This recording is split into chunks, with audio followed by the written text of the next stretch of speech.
Para concluir este importante evento de gran relevancia para la región, agradecemos, por supuesto, que usted nos haya acompañado durante toda esta tarde y quiero presentar a este personaje que realmente vale la pena escuchar. Se trata de Cayetana Álvarez de Toledo, una de las políticas, periodistas e intelectuales españolas más reconocidas de su generación.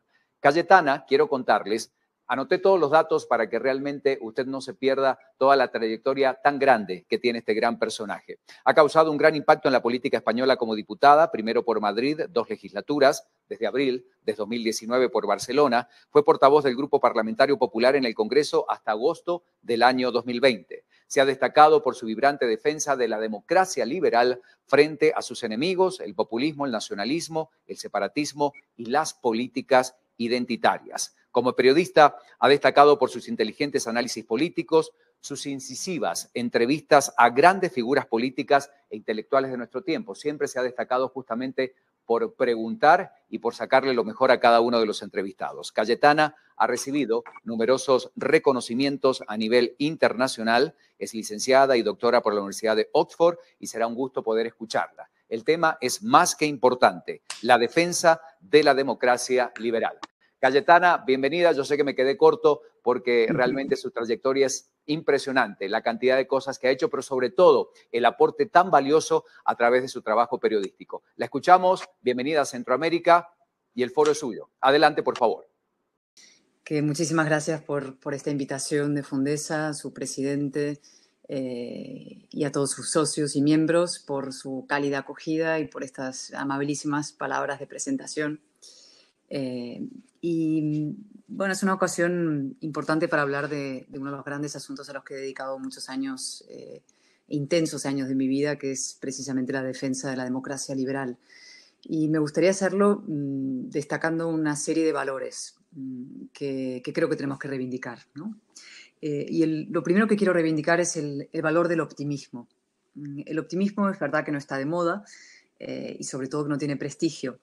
En una de esas entrevistas a la que hacía referencia de mi época como periodista, tuve ocasión de conversar largamente con un gran intelectual de este tiempo que es Steven Pinker, y él me explicaba que efectivamente el pesimismo tiene un enorme prestigio en la sociedad contemporánea, ¿no?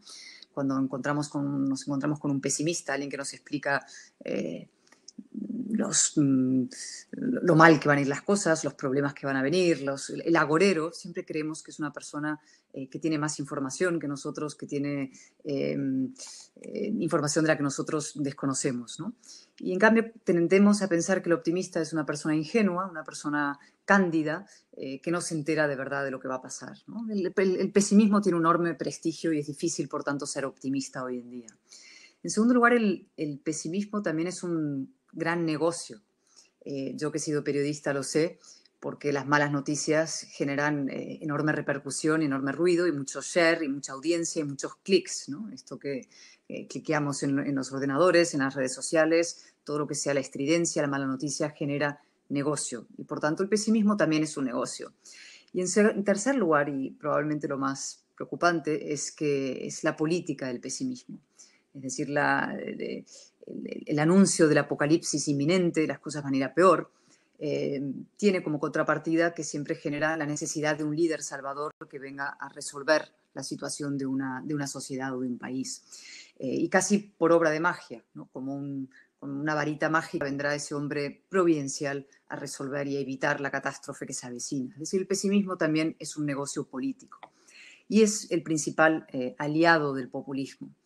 Y, por tanto, yo quiero, en primer lugar y ante todo, reivindicar como punto de partida de lo que estas breves reflexiones que quisiera hacer, reivindicar el optimismo como una actitud frente al populismo, frente al cinismo en los medios de comunicación y frente a esos falsos agoreros que vienen a contarnos lo mal que va todo, ¿no?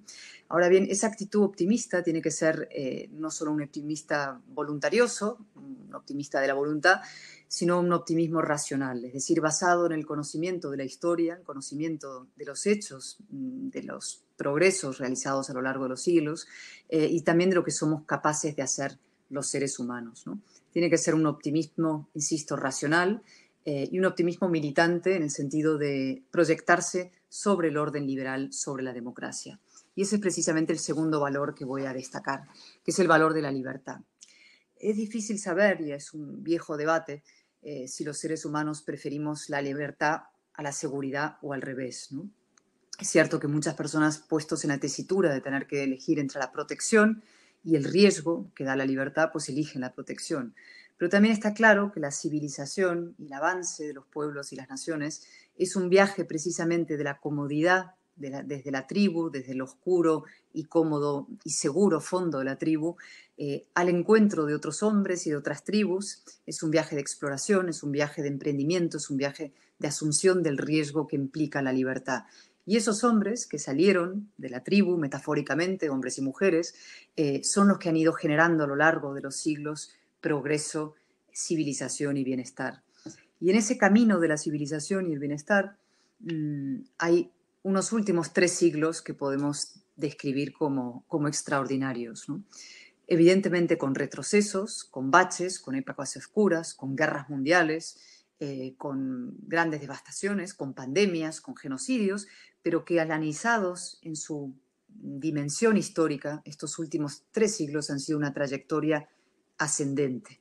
Lo han analizado el propio Pinker, Matt Ridley, Roser, muchos pensadores contemporáneos que defienden esta idea del optimismo racional basado en los hechos. Y ese optimismo racional no ha ocurrido, o ese progreso, perdón, no ha ocurrido simplemente porque sí, ha ocurrido porque se han aplicado a lo largo de estos siglos una serie de ideas que han funcionado y que funcionan, y que son los principios básicos de la modernidad política.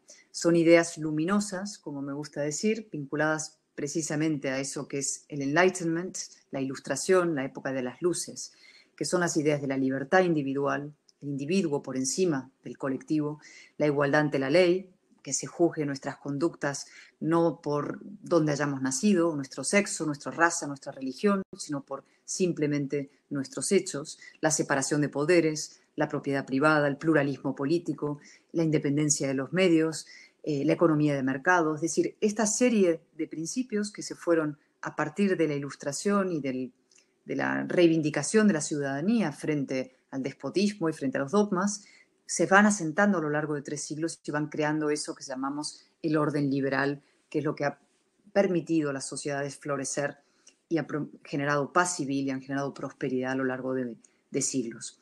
Ese anhelo de libertad y esos valores, y esto es muy importante subrayarlo, no son un lujo de los países ricos, no son un lujo que solamente se puedan permitir los países más avanzados. Esa es una de las grandes mentiras y falacias de un sector de la izquierda, sino es una necesidad vital de los seres humanos y un derecho de los seres humanos, vivan donde vivan.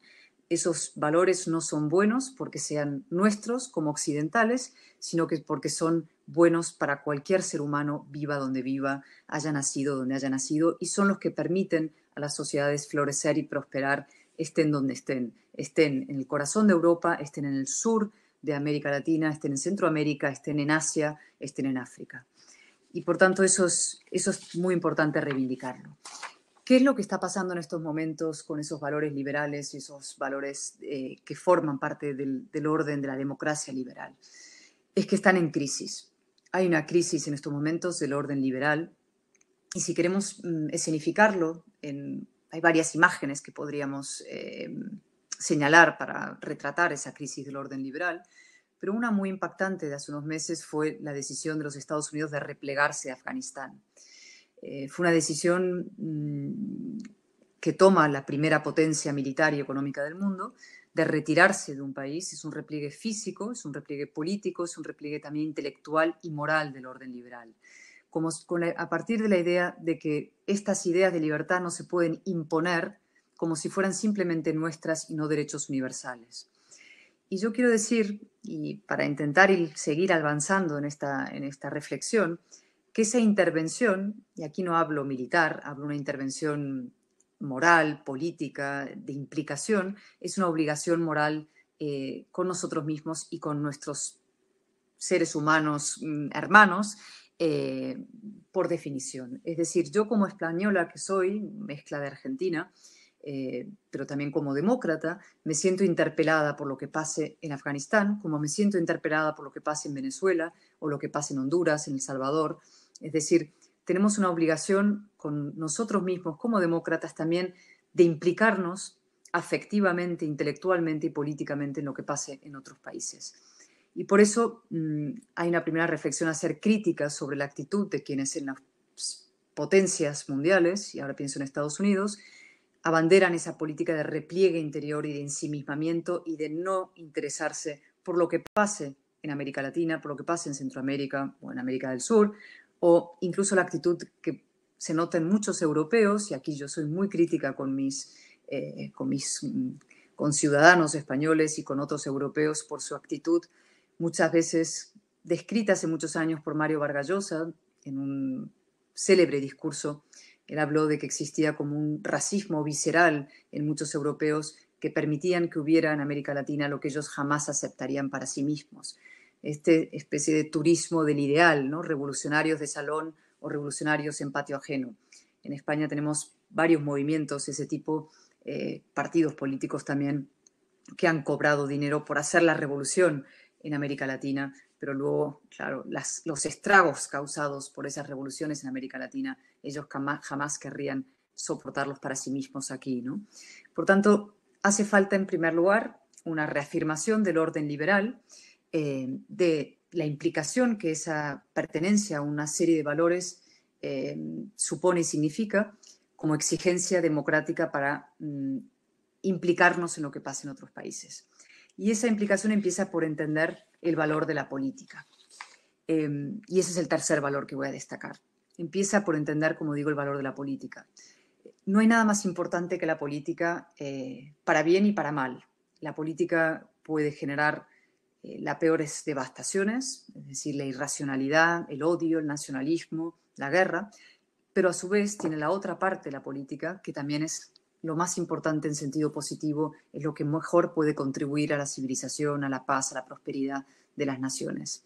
Yo he escrito, como señalabais antes, un libro ahora que acaba de salir, que se llama precisamente Políticamente Indeseable, que analiza cuáles son los vicios de la política contemporánea.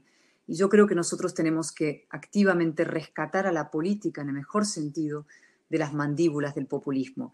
Cuando nos alejamos de la política, no nos implicamos en la política, permitimos que el populismo sea quien secuestre de alguna manera la política y se haga con ella y la convierta en la peor versión de la política. Y eso voy a centrarlo en otra imagen para que veamos hasta qué punto la política puede causar estragos y para que veamos que no solamente eso ocurre en los países, digamos, más desestructurados o con mayores problemas de pobreza, que es esa imagen que vivimos hace no tanto tiempo del asalto al Capitolio, ¿no? En Estados Unidos. Eso es una imagen que simboliza como pocas el triunfo de la irracionalidad en la política, nada menos que en la sede de la democracia más importante del mundo, lo cual demuestra que el populismo y la degradación de la democracia puede ocurrir en cualquier lugar del mundo, no solo en los países donde hay miseria, donde hay pobreza, donde hay conflictividad o violencia, ¿no? Y estamos, por tanto, ante un fenómeno mundial que tiene versiones de distinto tipo, de izquierdas y de derechas, pero que, insisto, puede afectar tanto a los grandes países y potencias como a los pequeños países más desestructurados del mundo. En lo que afecta a América Latina o a Centroamérica y nos pasa a nosotros en España, generalmente estos fenómenos son de corte tradicionalmente de izquierda radical, y están teniendo una fuerza abrasadora. No me voy a extender largamente porque conocéis la situación de América Latina mucho mejor que yo, pero si hiciéramos un rápido repaso hoy por todos los países, veríamos que la situación es profundamente inquietante, ¿no? En Cuba no se ha producido un deshielo, al contrario, ha habido manifestaciones heroicas en los últimos meses que no han obtenido el mínimo respaldo internacional necesario. La situación en Venezuela es de una tiranía cronificada. En Colombia hay millones de refugiados venezolanos y, sin embargo, no hay una conciencia suficientemente crítica del riesgo que existe para Colombia de una réplica de un modelo venezolano. En Argentina, aquí se está viendo en España la llegada de muchísimos argentinos que a lo largo de estos últimos años y décadas han ido aguantando crisis tras crisis en un bucle desquiciado, digamos, de debilitamiento institucional, de corrupción, y que, sin embargo, por primera vez ahora sí dan el paso de irse fuera porque realmente no ven una solución. En Chile, que era una democracia ejemplar en muchos sentidos, modelo de reconciliación, de reformismo y de racionalidad, ha decidido tirar por la borda su constitución a partir de unas presiones violentas. En Perú hay una crisis política institucional gravísima a partir de un gobierno, en fin, que no representa y no defiende los principios más elementales de ese orden liberal que describíamos, y que tiene un presidente al frente que tampoco reúne los requisitos básicos ya de aptitudes para el cargo. Brasil está entre Bolsonaro y Lula, nada menos. México hay una deriva autoritaria clarísima. Y si nos centramos en Centroamérica, ¿qué voy a decir de Nicaragua, de la situación dramática que hay ahí? Y en vuestros países, pues los conocéis, la situación puntual de Honduras, de Guatemala y de El Salvador, con mucho más detalle que yo, ¿no? Pero estamos hablando entonces de un fenómeno, de un tsunami que se está produciendo, de un modelo. Y un modelo que está arrasando en la región de una manera profundamente inquietante. Si tuviéramos que describirlo de alguna manera, podríamos decir que es una forma de neocomunismo, ¿no? El siglo XX tuvo dos grandes flagelos, dos grandes horrores, que fueron el nacionalismo, el nazismo, digamos, en su versión más extrema, y el comunismo. El nazismo fue derrotado y fue, en fin, se abjuró de él, y es una ideología absolutamente condenada. Y en cambio el comunismo logró recuperarse de su fracaso, quedó sepultado bajo los cascotes del muro de Berlín, y sin embargo fue capaz de reconstruirse, salir de debajo de los muros de Berlín, y reconstruirse moralmente e incluso dominar el tablero moral y cultural occidental, ¿no? En parte porque el liberalismo no dio la batalla cultural frente al comunismo, y en parte porque la socialdemocracia tradicional se fue vaciando de contenido y se ha ido rellenando de ideas de este nuevo comunismo que ha encontrado nuevos ropajes. Y el nuevo ropaje de ese comunismo hoy en día es lo que, en fin, me he dedicado muchos años a combatir, que es esto de las políticas identitarias. Podríamos hablar luego más a fondo sobre ello, pero tiene muchas modalidades, ¿no? Son el separatismo, desde luego, que en España sufrimos de manera muy aguda, pero que se está empezando a dar en otros países, separatismos en Chile, separatismos en Bolivia. Es el feminismo más radical, son versiones identitarias del feminismo que no buscan la igualdad, sino un revanchismo y una división entre los sexos. Es una nueva forma de indigenismo que también busca la polarización de la sociedad. Son formas de revanchismo y de colectivización y de polarización de la sociedad. Es una vieja estrategia del divide y vencerás, ¿no?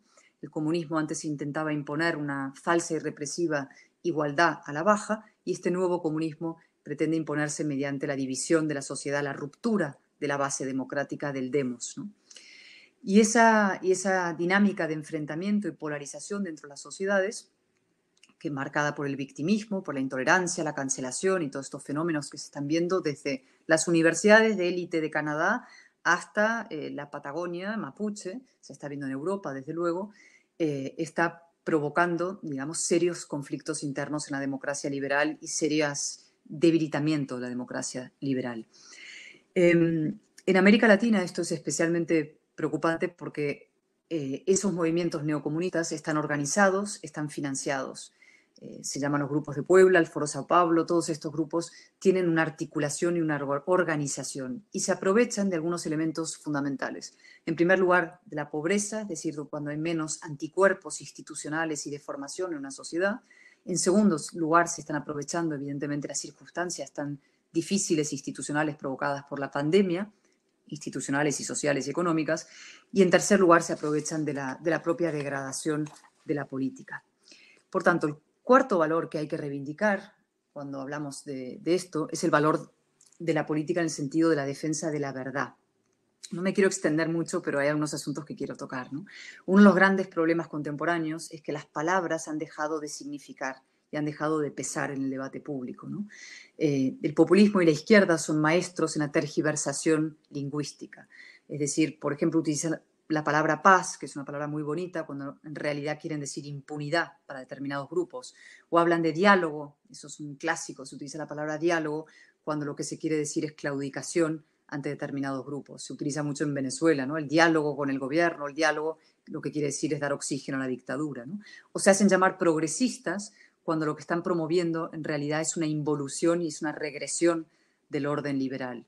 Y esa degradación de las palabras afecta a la realidad y afecta a las instituciones y a los hechos. Si nosotros no llamamos a las cosas por su nombre, no llamamos dictaduras a las dictaduras, pues esas dictaduras es como si no lo fueran. Pasó durante años con Venezuela, ha pasado en España hace poco, cuando los propios gobiernos se negaba a llamar dictadura a la dictadura cubana, ¿no? Que parece insólito 60 años después que eso pueda suceder, pero es una manera de blanquear los regímenes y blanquear la realidad.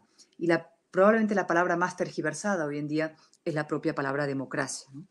Hoy en día se llama, y estos regímenes y estos movimientos llaman democracia prácticamente a cualquier cosa, ¿no? Basta con ser votado, basta con que haya una elección para que eso sea democracia. Y eso no es verdad. Eso ha ocurrido también en la propia España, en Cataluña, que tuvimos un proceso separatista, pero pasa en muchos países de América Latina y más allá. Es decir, el mero hecho de votar y de elegir basta para justificar la persecución de la oposición, el cierre de los parlamentos, el manoseo del Poder Judicial, la confinación de las poblaciones sin garantías constitucionales, el acoso a los medios de comunicación. Es decir, como a mí me han votado, tengo derecho a hacer lo que sea. Es decir, se utiliza nada menos que la democracia o el voto como coartada para ir instalando regímenes dictatoriales o regímenes autocráticos. Se utiliza el voto como un cheque en blanco. Y eso tiene un efecto perverso, además, porque las personas que se oponen y critican esos procedimientos antidemocráticos son inmediatamente tachados de radicales, tachados de fascistas, tachados de reaccionarios, ¿no? Se invierte el mundo, es como el mundo de Alicia, el país de las maravillas, donde las cosas no significan lo contrario de lo que son. Es un mundo orwelliano, ¿no? Por tanto, quinto valor que hay que también destacar para hacer frente a esta situación es el valor de la razón. Junto al valor de la verdad, y que las palabras signifiquen lo que signifiquen, tenemos que defender el valor de la razón. Porque ese es el otro mecanismo que utilizan estos regímenes, que es la exaltación de los sentimientos frente a las razones, la exaltación emocional de los pueblos y de la gente, ¿no? Y las emociones desatadas sirven como el opio, ¿no?, del pueblo. Es el culto al yo, el culto al sentimiento, el culto a mis emociones por encima de las leyes o por encima de las instituciones, ¿no? Se coloca la voluntad de la turba, la voluntad del pueblo desatado por encima de los tribunales, por encima de la justicia, por encima de la ley, por encima de las constituciones, ¿no? Y la izquierda opera muy bien ahí porque opera muy bien en la parte sentimental. Cuidan los sentimientos. Esto es una vieja capacidad de la izquierda, es la de como decía Valéry Giscard d'Estaing en un célebre debate con Mitterrand, le dijo: la izquierda no tiene el monopolio del corazón, pero es verdad que la sigue ejerciendo con mucha habilidad, ¿no? Se calientan los sentimientos, se aprovechan los sentimientos de la gente para ir apoderándose del sistema democrático, incluso para tumbar los órdenes democráticos. Por eso la definición de populismo que yo siempre utilizo es el impúdico culto al pueblo con espurios fines antidemocráticos. Se calientan los sentimientos del pueblo y se acaba vaciando a la democracia por dentro. Por tanto, sexto valor, y ya quedan solamente dos, es el valor de la valentía, el valor de la batalla cultural. Yo creo que el principal problema que tienen los órdenes liberales contemporáneos en distintos países no es tanto la organización que puedan tener estos movimientos neocomunistas, identitarios o de izquierdas, radicales o nacionalpopulistas, por definirlos así, sino que es que curiosamente los defensores del orden liberal se muestran enormemente débiles y acomplejados en su propia defensa. Uno de los grandes misterios de la política casi universal y contemporánea es por qué el liberalismo no cree en sus propios éxitos, por qué acepta sumisamente la presunta superioridad moral de sus adversarios, ¿no? Falta pedagogía liberal y falta acción liberal, ¿no?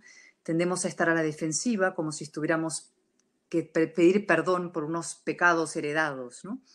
Y tendemos, por ejemplo, nos empeñamos en distinguir la buena gestión de las ideas liberales, ¿no? Dejamos las ideas a la izquierda, nos refugiamos en la tecnocracia, creemos que basta con hacer bien los números y gestionar la economía para que la gente te vote, ¿no?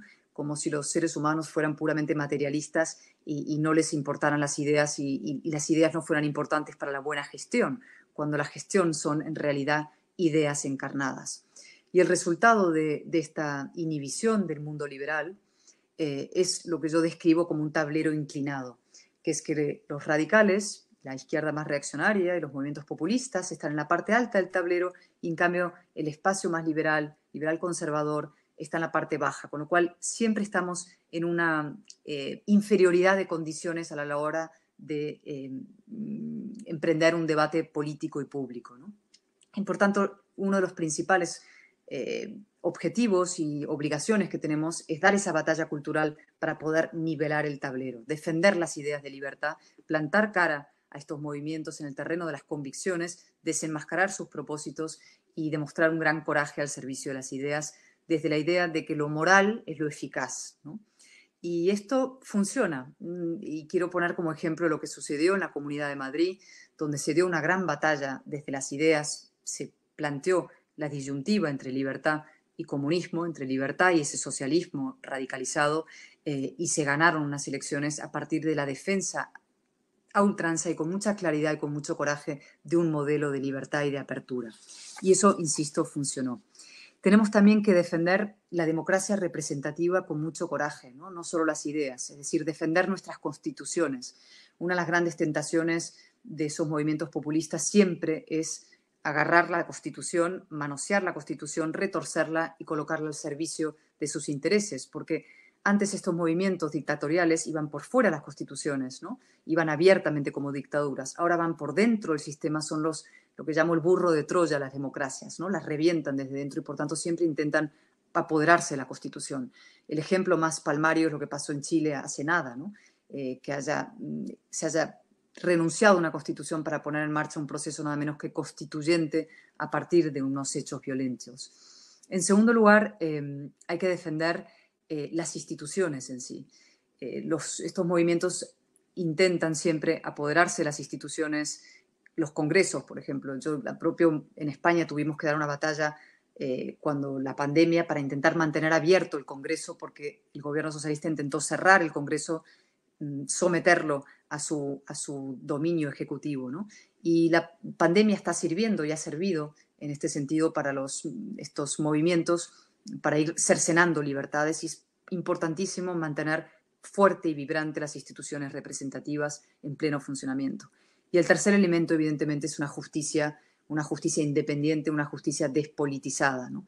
En todos estos movimientos, el país que lo veamos, también en España, lo primero que intentan hacer estos partidos o estos líderes populistas es inmediatamente someter a los tribunales y controlarlos, porque son los diques de contención, una oposición fuerte, unos tribunales independientes y unos medios de comunicación libres. Séptimo lugar, el valor de la responsabilidad. Y aquí quiero hablar de las élites brevemente. Las élites tenemos una responsabilidad absolutamente central en la defensa de nuestras democracias. Las primeras élites, por su responsabilidad, somos los políticos, somos los que ostentamos la representación y delegación de los ciudadanos y por tanto tenemos la primera responsabilidad de, en fin, alejarnos de esa política pueril, infantil, demagógica y formarnos. Necesitamos élites formadas, inteligentes, con convicciones, que no estén más pendientes del Twitter que de las ideas, ¿no? Necesitamos una élite de nivel y de calidad y de excelencia. Pero no solamente eso, también necesitamos unos medios de comunicación dispuestos a defender los hechos y a la verdad y no lanzarse por la pendiente de la pura competencia feroz con las redes sociales. Y también necesitamos élites empresariales que se impliquen en la política. Y aquí me quiero detener un instante, ¿no? España es un buen ejemplo de lo que ha pasado porque las élites empresariales miraron para otro lado, ¿no? España y los problemas que ha habido en Cataluña muy profundos y en la propia España en general, en parte son el resultado de que las élites económicas participaron en parte, hicieron negocio con la erosión de los valores de la democracia, pasó en Venezuela también, o porque miraron para otro lado, tuvieron una actitud un poco funcionarial, ¿no? Como si la democracia fuera algo que se gana para toda la vida y no hay que luchar para mantenerla y defenderla, ¿no? Mantuvieron una actitud equidistante también.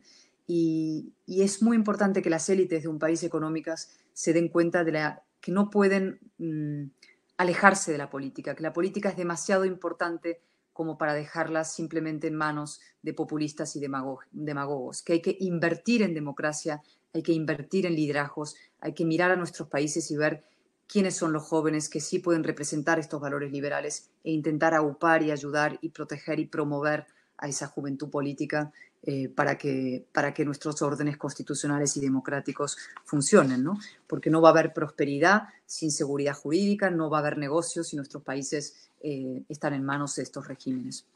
Y ya para ir acabando y para acabar, la responsabilidad de los propios ciudadanos, ¿no? Que también tienen una parte importantísima de responsabilidad y también hay que emplazarles a que la asuman, ¿no? Los políticos tienden a tratar a los ciudadanos como menores de edad o como clientes, ¿no? Que siempre tienen la razón. No quieren decirles nada que sea desagradable por miedo a que no les voten, ¿no? Pero yo creo que las sociedades maduras y las sociedades adultas merecen ser tratadas como tales y los políticos tenemos que tratar a los ciudadanos diciéndoles la verdad, ¿no? Y la verdad significa a veces explicarles que hay sacrificios que hay que asumir, que salir, por ejemplo, de una pandemia no es fácil, que resolver las desigualdades profundas en un país requiere reformas también, que no hay soluciones mágicas a los problemas de la sociedad y que todo lo que sean ofrecer soluciones mágicas o ficticias es frustración para mañana, ¿no?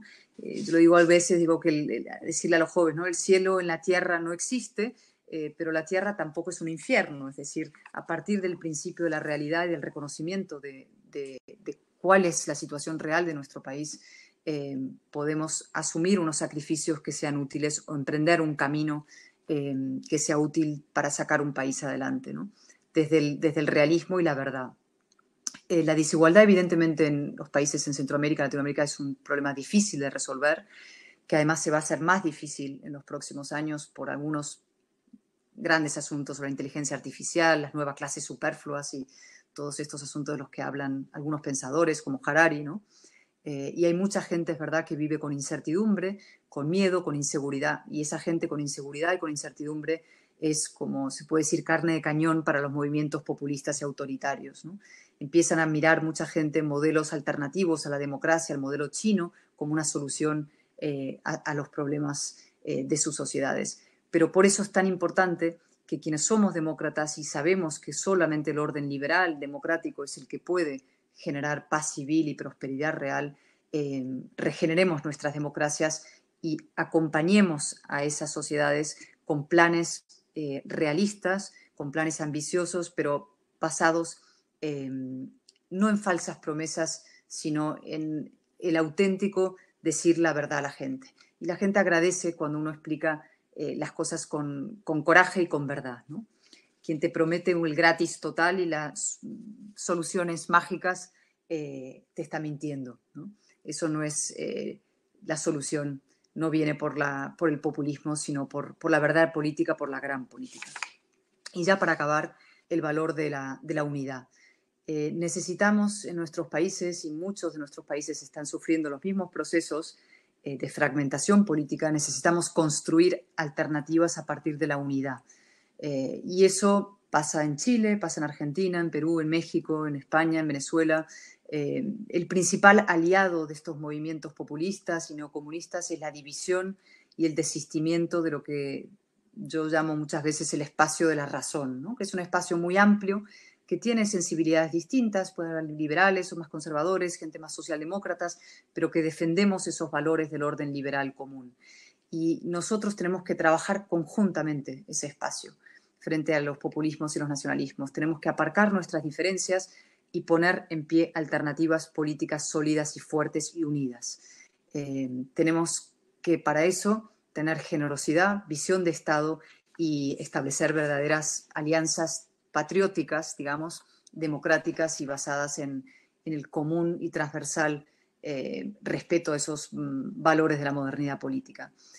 Y esa reagrupación, y con esto mi última idea, hay que hacerla dentro de nuestros países, pero también a nivel regional e incluso a nivel, podemos llamarlo iberoamericano o transatlántico, ¿no? La Constitución de Cádiz, que fue ese gran monumento al liberalismo, que duró tan poquito, pero que fue tan brillante, en 1812, hablaba de los españoles de ambos hemisferios que se juntaron para hacer frente a a la represión autoritario francés en este caso, ¿no? Eran los españoles de ambos hemisferios. Ya no somos españoles de ambos hemisferios, pero sí demócratas de ambos hemisferios, los que tenemos que trabajar conjuntamente de manera unida, ayudándonos unos a otros para reforzar, fortalecer y robustecer nuestros sistemas democráticos y constitucionales. Y ese, por tanto, es mi llamamiento a que trabajemos conjuntamente y también mi agradecimiento por esta ocasión para reflexionar con todos ustedes sobre nuestros comunes problemas, nuestras comunes soluciones y decirles que así como los enemigos del orden liberal están organizados y articulados, nosotros también hemos de estarlo. Muchísimas gracias.